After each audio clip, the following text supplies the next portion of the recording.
strongly believe as a leader, if you can't lead yourself, it's very hard to lead others. Chad Peterman here, and you are listening to Can't Stop the Growth, a platform for leaders and teams to grow and thrive. We highlight the importance of personal development, pursuing greatness, and always chasing your potential. Let's get into it. Hello and welcome to another episode of Can't Stop the Growth. I'm your host, Chad Peterman, and today I have a very special guest on the podcast. Playing athletics all my life, I've had a number of coaches that have played a very special role in what I believe is my development as a leader today.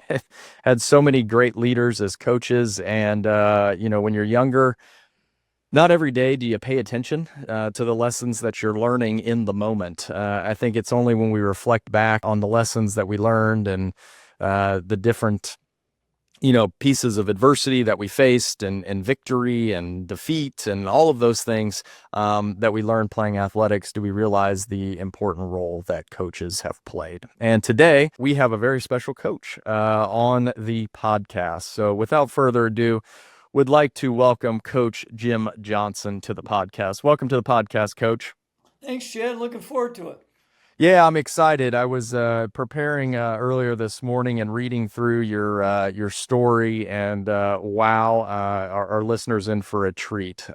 So I guess to start off, maybe for those of you that don't know, or like me, were able to make the connection. I've seen your story, but didn't. And then I put two and two together and was like, oh, shoot. Oh, this is going to be a lot of fun. So maybe just give listeners a little bit of your background. We'll kind of start there. Sure. So I grew up in a sports family. Actually, my father was my basketball coach in high school, although I kidded him because he left coaching to go into administration. So my three younger brothers didn't get to play for him, but it was a good experience for the oldest, I guess. And I wanted to follow my dad's footsteps. I went to college and wanted to be a teacher and coach. I coached a lot of sports, but my favorite sport was basketball.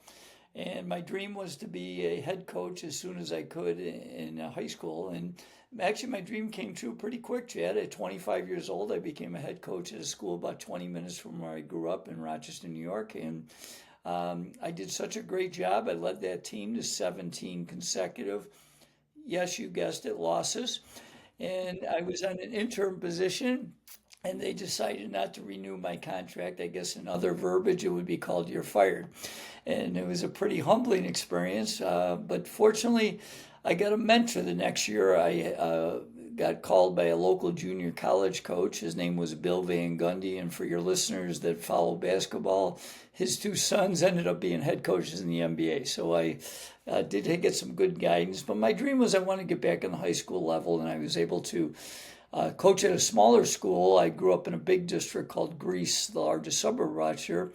Coached a couple years in a smaller school, got my feet under me, and then my last 27 years, I was a head coach at two of the high schools. I grew up in the town of Greece where there were three high schools, and I went to one, and I ended up being the head basketball coach at the other two. So I kind of hit my hometown pretty hard. Through my career, I fortunately started to do much better. But I kind of was known as the guy that couldn't win the big one. You hear that in coaching, where we were winning a lot during the season, but we were struggling in the postseason. And I'd taken a number of teams to the semifinals of our tournament, but never further. And this young man came into our program in 2003, 2004, and he tried out for our junior varsity. I was the varsity coach, and our JV coach came to me and said, "Coach, we have this young man.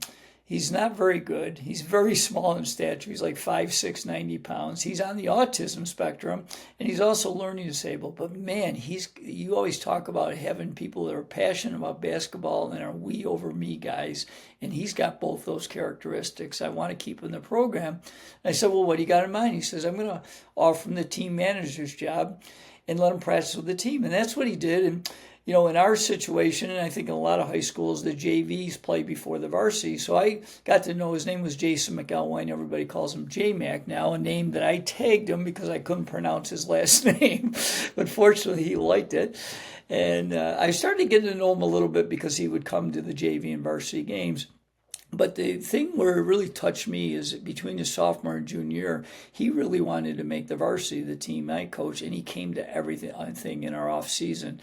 And I started to get very close to him. I pick him up from his house, and he tries out his junior year for the team, doesn't make it, but I offer him the team manager's job. And it's funny, Chad, that year in our first team meeting, he raises his hand when I walk in, and he says, Coach, we know you never won the Section 5 championship. And I said, well, thank you, J-Mac, for the reminder.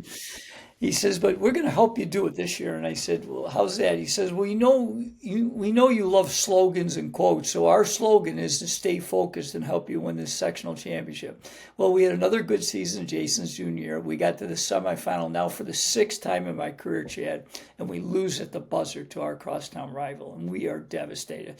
For the listeners, did you ever think you're so close to a goal and it just is? In fact, I lost it that night in front of my wife. Fortunately, my wife was very wise, and she says, Jim, you always talk about your personal mission, and part of your mission was never to win a championship. And so she got me grounded, and I went back to work. And Jason went back to work as well. His senior year, he comes out again after trying out. I bring him in the office and said, J-Mac, I got some good news and some bad news. He says, Coach, give me the bad news first. And I said, well, unfortunately, you're still not quite good enough to make the team. And he was visibly disappointed. I said, but I do have some good news.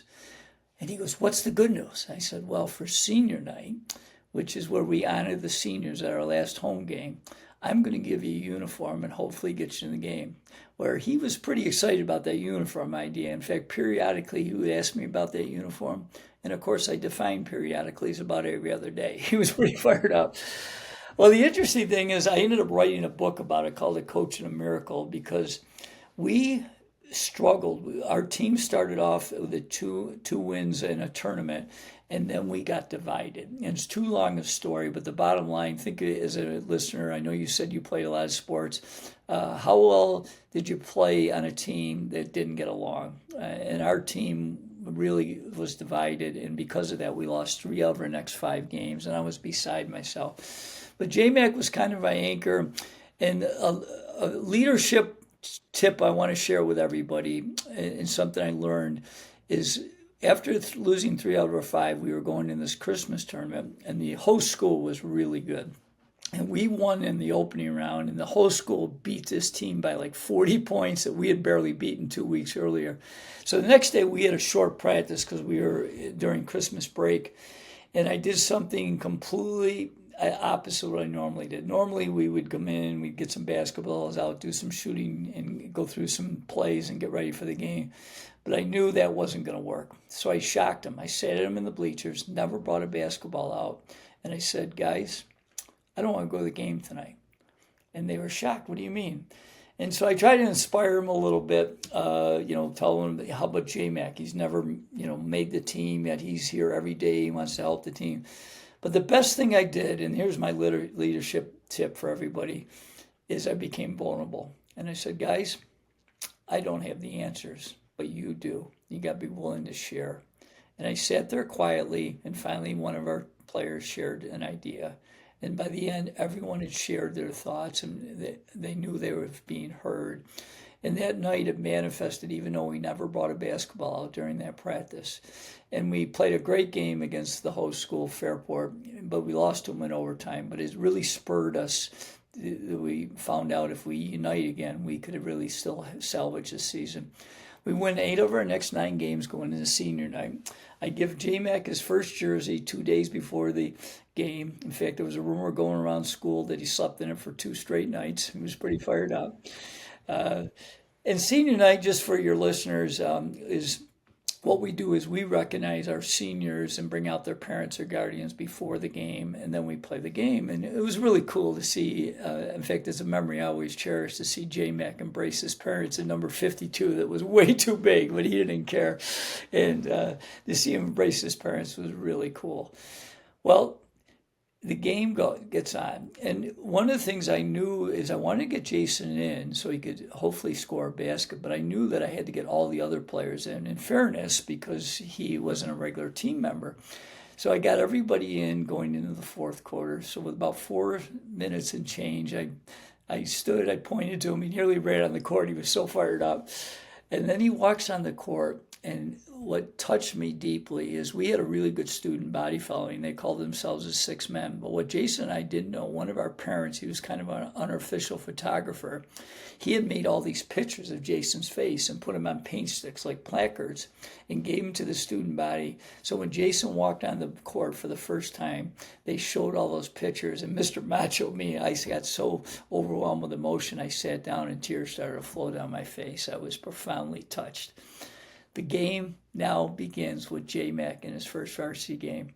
First time he gets the ball, Chad, he has a three-pointer in the right corner. The whole crowd stands in anticipation. He lets it go.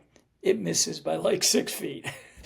And I'm like, I know you're not supposed to pray in the public schools, but I was praying, dear God, please, just go one basket.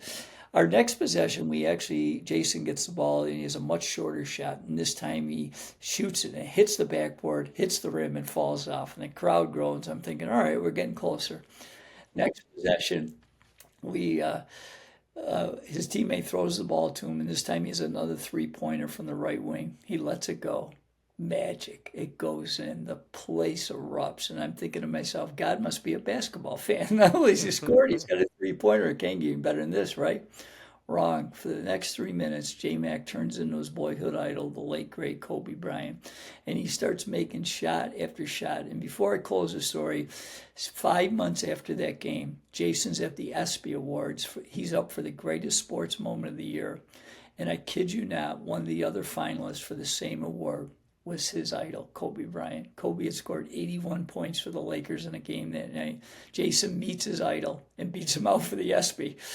Well, how did he do that? Well, after making that one basket, he made another three. Then he made a basket where his foot was on the line. And the two things I'll never forget is he's missing and making some shots. With about a minute to go, I'm sitting on the bench, tears still flowing down my face. I can't believe what I'm seeing. And I get a tap on my shoulder. I look behind me. It's J-Mac's mother. And she's bawling her eyes out. And she whispers in my ear, Coach, this is the best gift you could ever give my son. What would you have done, Chad? Of course, I cried harder. Yeah. Then this is how the game ends. Our opponent that night, I want to give kudos to the Spencerport High School, to their coach and their players. They're really good sports. But they score with about 10 seconds to go. And so our player that takes it out, normally he throws it to our point guard, but this time he threw it right to J-Mac. So J-Mac's dribbling down the court, and I thought they would just let him go in and make a layup, a short shot. Oh no, he slows down, and he pulls up 2 feet behind the arc, almost an NBA three. And I'm thinking to myself, Jason, don't shoot for there, you're going to ruin the moment. He launches this rainbow. Swish. I look over, our student body runs on the floor, our players on the floor, and the only thing I can think of is I'm living the movie Rudy. This is really happening. And then I'll never forget our players put him up on their shoulders, and he's got the game ball over his head. And at that point, I had no idea how many points he had. And our public address announcer comes on and says, the leading scorer for Greece Athena tonight, J-Mac, with 20 points, including 6 3-pointers. And the one little sidelight I'll say, and then we could delve into some other things, but is that, the essence of teamwork, because that's one of the things I talk about in my presentations, is when you shine the light on others. And what was so cool for me personally, Chad, was the fact that I never asked the players on the court to pass Jason the ball. Yet in those last 4 minutes, they passed the ball to him every possession. Although I still kid Jason because I still see him all the time. Jason, I'm still looking for your first assist. You didn't pass the ball once. And then the crazy thing is, just to wrap up the story, known as the coach that couldn't win the big one. Well, Jason's now have to go back, talk about the essence of teamwork. He's now become a global celebrity, yet he's got to go back and be a team manager because he had to play in 6 regular season games to play in the postseason. He embraces that, Chad, and we end up winning our first Section 5 championship 3 weeks later. So it was pretty cool. There's a lot to unpack there. I'm glad that you kept kind of talking because I was tearing up there in the middle as well. I've never done that on this. I've teared up, but never done that on this show. But let's unpack. Well, there's a lot of stuff here. So obviously the J-Mac piece is just I don't know how many times I've watched that on TV, but it's been a lot. But I think one of the things I want to talk about, because I think it I'm sure there's a tie in here, but when you allowed the players to figure it out themselves, I think that you're spot on with that. I can actually remember a time, as you were saying it, I was literally reliving this. That we were my senior year of high school in football. We were, preseason number one, and we had won the state title the 2 previous years, and we had the most, one of the most talented classes ever. And we end up losing 2 games during the regular season that we were not supposed to lose. And I still remember this. It was a Monday practice. So similar situation to you. Like it was kind of, you're coming off the weekend. It was kind of a walk through this, that, and the other. And I'll never forget the head coach said, here's the deal. You seniors are going to stay on this practice field until you figure out how to get along and how you're going to work together to not lose another game.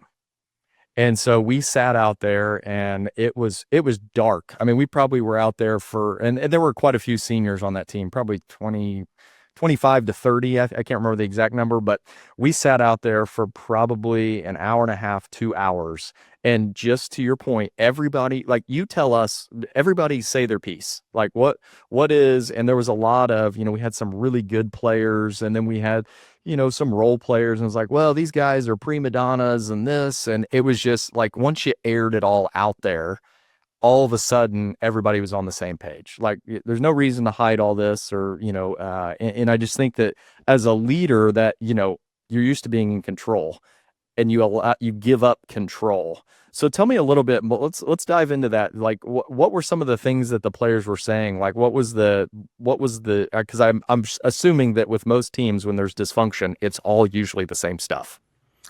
Well, part of the thing was there was some racial tension. Mm-hmm. So, to give you very quick context, I grew up in the town, and when I grew up, it was predominantly a white community, and now it's changed dramatically. In fact, about half of our team was minority at that time, and so that was one thing that was people didn't feel like they were being treated fairly. And then there were some things, where exactly what you said, where a couple, the leaders, the other players felt they were prima donnas and they weren't listening to anybody. So that was definitely a factor. And then the fact that, how everyone was going to contribute in their own way. Because in sports teams and like in businesses, people have different roles, and some are going to be getting the bulk of the playing time, and some are not.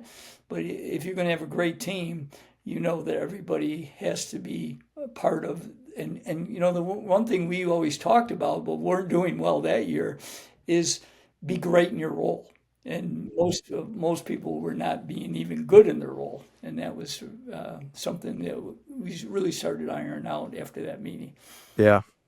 How big of a role do you think JMac played in that meeting going the way that it did? The kids have forgot, that hey, I get a chance to play in this team. JMac's not even playing. He's a different role. So I think it gave him some perspective.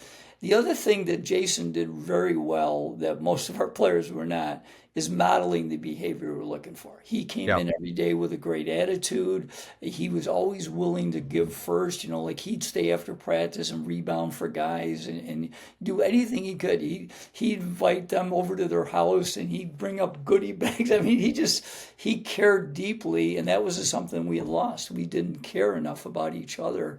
And that was something that I think he was a great example that the kids finally realized that what he's doing is the right thing to do. So, Yeah, absolutely. That's phenomenal. I want to unpack a little bit too, like, you said you started out, wasn't the greatest start to your coaching career, right. obviously, rebounded quite nicely, and had a ton of success. Like, what do you feel like looking back on those early years? Like from a leadership perspective, where were you missing? So probably the best thing that happened to me, certainly didn't feel it at the time, was when I lost that job. Because ended up having a lot of heart to hearts. And the one thing that I realized is that I had a lot to learn about myself and about leadership. And that's really when I started my own personal growth. And I started to read and started to listen. Back then, I hate to show my age, Chad, but they were called audio cassettes. People know Yeah. what those are. But I started listening to people like Jim Rohn and Tony Robbins and Zig Ziglar and Brian Tracy and then coaches. I started following John Wooden's career and really trying to figure out how I can be better. And to answer your question specifically, the book that really changed my life was Dr. Covey's 7 Habits, because what he talked about was getting clarity about who you are with a personal mission statement. And I didn't even know what that was, let alone have one. In fact, I do a lot of leadership talks and team culture talks around the country, and I'll ask people in the audience how many have their own personal mission statement. And I'm amazed at how small a percentage, and I really encourage people, because giving me clarity, because as simple as the adage is, but I strongly believe as a leader, if you can't lead yourself, it's very hard to lead others. And when I got clarity of my personal mission statement, which is to be an outstanding role model that makes a positive difference in the world by helping others make their dreams come true, it gave me a real major reason to get up every morning, and that I could make an impact with what I was doing as a teacher and coach. And when I became a better leader of myself, it's amazing, I became a better leader of others. And I came up with these leadership principles that I really followed. And, but personal growth, the ability, it's something I really encourage leaders. I know you run a business has been quite successful. Well, you've heard the famous one-hit wonders. We hear that a lot in athletics. We hear a lot in the music industry. And one of the questions, because my second half of my career, we had great consistency. We had winning records, we were winning championships. And what I said is the biggest thing that improved with me is I kept growing. And then the second part of it was I was growing my team members to be leaders. And when we did that, where they would embrace, leading the team, then that really snowballed into quite a successful program. Yeah. Can't agree with you anymore. One of our core values here is lead ourselves. Awesome. And it's my belief, and what I've come to learn is that the organization or the team is only going to grow and develop at the pace of the leader. You set the standard. But you've also got to have everybody on the team learning and growing and developing, because that is how we get better collectively. Right. Absolutely. When you think about inspiring youth, so I am getting older every day, and now I find myself. I said I knew I was getting old when I started to talk about people who were in the working world as, yeah, that kid over there, he's really smart, and I'm like, kid, oh, he's like early 20s, okay, and we, having a lot of technicians in the trades, a lot of our workforce is fairly young, Right. maybe a touch older than high school basketball players, but they're not that far removed, that is for Right. sure. What do you see as like, how did you attempt to connect with them? Because I hear this from our managers all the time. It's like, well, they don't work like we do. They don't do Right. this, it's, and I've always remind them, I go, I don't think any generation that came before us actually likes us because we do something different. So we're going to have to meet people where they are. What are some tips that you found to be successful in connecting with a different generation? Yeah.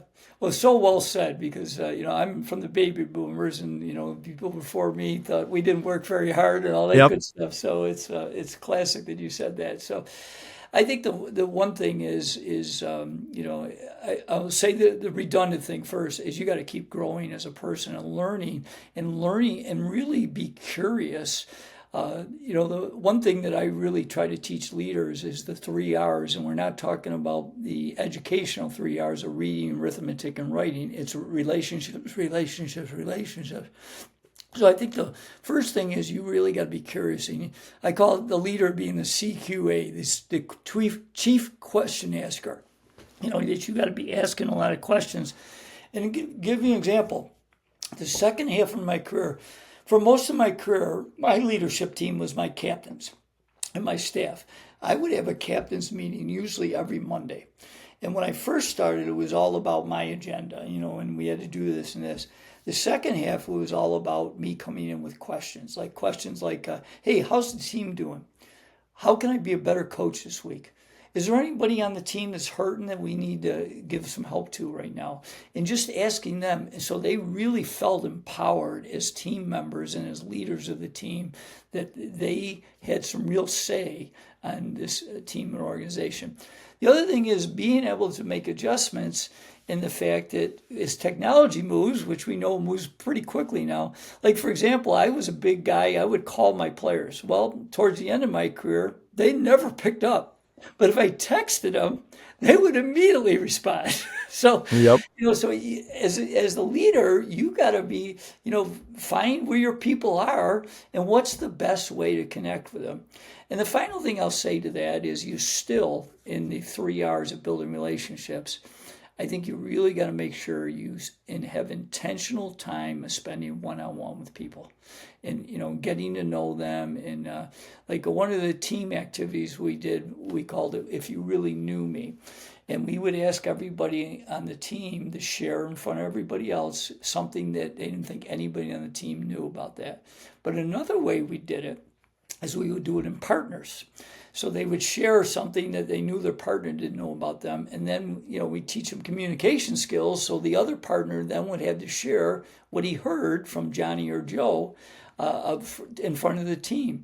So again, just doing exercises where you're intentional in getting to know them. But the one thing that I see, because I talk to a lot of businesses too, is they know one-on-one meetings are important, but it seems to be the one thing that if they'll cancel those.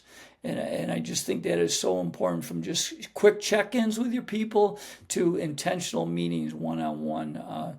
Like one of the meetings we did early in the season, we would set team goals together at my house. And then I would meet with every player, and then I would talk to them and ask them about their individual goals and their roles. And so I knew where they were coming from. So as a collective group, we could be all going for the same team goals. Yep. Yeah, you're spot on with at least my beliefs. Some people may disagree with this, but yeah, we are very, very passionate about the one-on-one meetings. I think especially with our generation, or the generation that we're primarily dealing with, where they're young, things are changing so rapidly, and we've got to sit down with these young people that are in their early 20s. Like, they got a lot of life to figure out. I always say, how were you like the smartest guy out there when you were 24? Oh no, I was goofing off doing. I go, okay, well that's where we're at, and we've got to sit down and check in with these guys. And I think the other part that you talked about was asking the questions, understanding where people are coming from, because if it's always just about you and you're just about talking at people, they're never going to feel empowered. They're never going to, pick a teammate up. They're never going to, offer some support, whatever it is. But I think when you can get that empowerment spread across either your organization or the team that you're coaching or whatever that is, I think then the buy-in comes, and then you can do some really special things. Yeah, I agree with you wholeheartedly. And I think as a leader, you need to inspire. Like one of the things that we did, we always set our season up with, we had a theme every week, like a teamwork or attitude or work ethic. And then we give them a quote every day, and we would talk about what does it really mean to work really hard? Because we sometimes we take for granted. It's like, when you set your core values, one of the things I teach leaders, it's great to have core values. You can have them on the wall. But does everybody, first of all, know what the core values are in the mission, right? And number two is, do they know what those behaviors are to align with the core values? Okay? And that's, as the leader, you got to be teaching, and you better be modeling those behaviors. Yeah. Yeah. We have these cards that have the core value on it. And we have on the back, it says, what does it mean to display this value? And then also, what are actions that you're not displaying this value? Like, what does that look like? Because I think you're so right. I mean, hard work can mean 18 different things to 18 different people. But once we align on what hard work looks like for our organization or for our team, well, then we can all get behind that. Like, oh, okay, this is what coach and the team has said is hard work. It may be showing up early. If you're, if you're on time, you're late, whatever that, whatever your thing is. But yeah, I think that's critically important for any leader to understand is what are we aligned with? What does that start to look like? And then how do we display that to each other? One of the things I want to ask you about these captains meetings. So I'm interested in this because I think anytime I can bring a sports analogy or practice into the business, I get excited.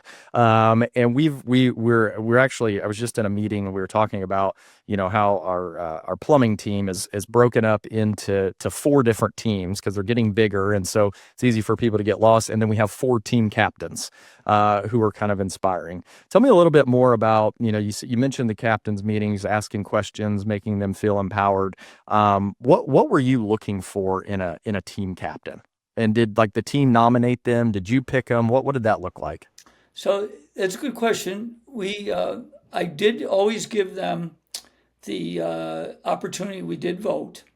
Now we spent a lot of time not only during the season but in the off season with our players. So, what in the off season when we get into the summer, I would talk to them about what I'm looking for as a leader of potentially being a captain. So that was to everybody, like leading by example, by being someone. One of my favorite quotes is "Attitudes are contagious. Is yours worth catching?" Okay, so really trying to get them the clarity of what we're looking for in our leaders. And then when we did in the season, I would let them vote, but I said, if I really think strongly that we need to have one of our people, then I may override you. And I think that's really important as a leader that you communicate, especially addressing the elephants in the room. And the fact that, yes, I do have the veto power as the leader, that sometimes I didn't think, most of the time, and especially as we started to establish some real success, most of the time I did agree with them, but I did have that veto power. And then from there, the first meeting we had was the only time where I did most of the talking. And I told them some ingredients that we are looking for to have a great team. And number 1 is they had to model. Okay. Number 2, that they had to be good communicators in a positive way. Number 3, that they were the bridge to me. So you got to be willing to share both good and bad. And it was the same with my staff. Like one of the sidelights is it's funny because sometimes parents would not talk to me. I'm the head coach, right? Oh yeah. They would talk to my JV coach, but my JV coach and I had a great bond. So I heard all that. But, I know some staffs where it never gets to the head person. Well, now they're clueless.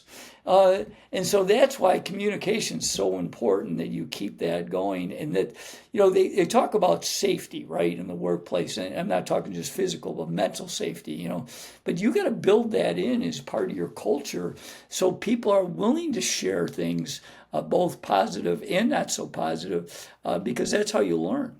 Yeah, absolutely. It's just such great stuff here with that. One of the questions I want to ask you too is, you talked a lot about J-Mac, deservedly so. What an amazing story. But I'm sure you've coached, I don't know how many players it is at this point in But time, but quite a few.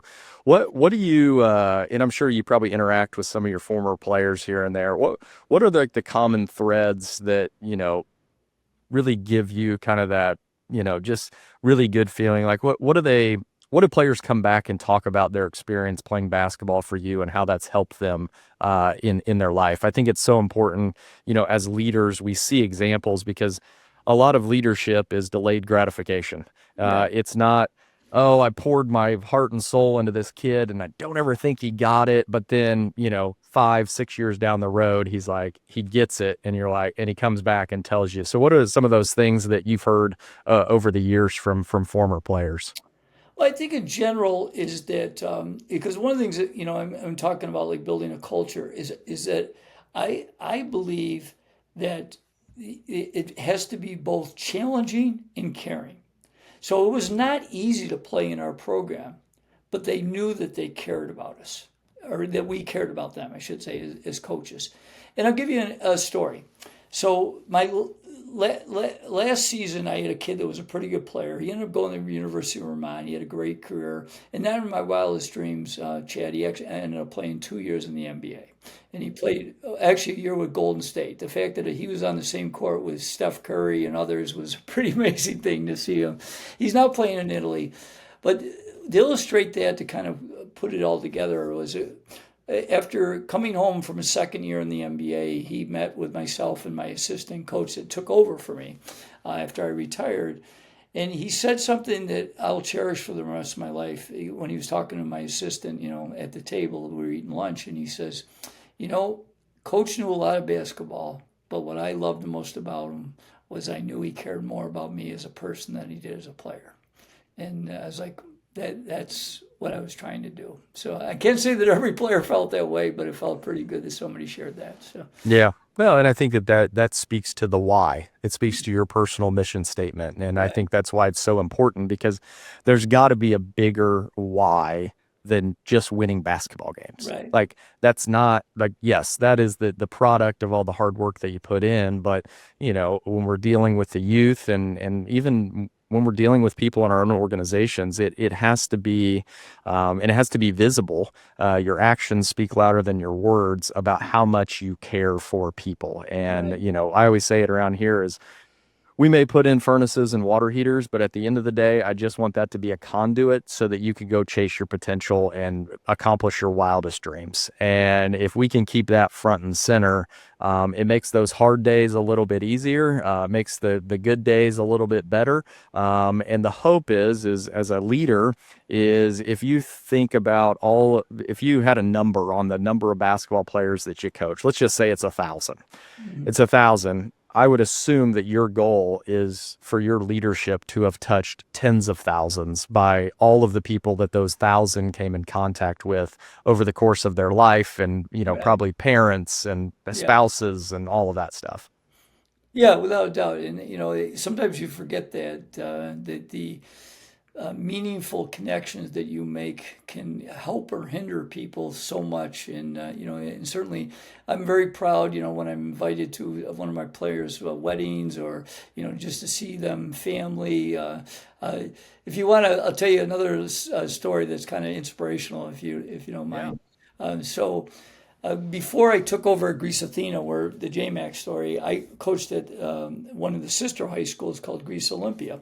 In my third year, we were struggling. The program we took over was in really bad shape, and it took us a while to get it turned around. But my third year, we had a young man transfer in. He was a junior in high school, and he came to me in the fall and said his name was Alex, and he wanted to play in our program because he had played basketball at the school he was coming from. And I said, sure. So I was getting to know him, and I found out Alex was originally from Nigeria, moved to the United States as a sixth grader to live with a brother that worked here in the U.S.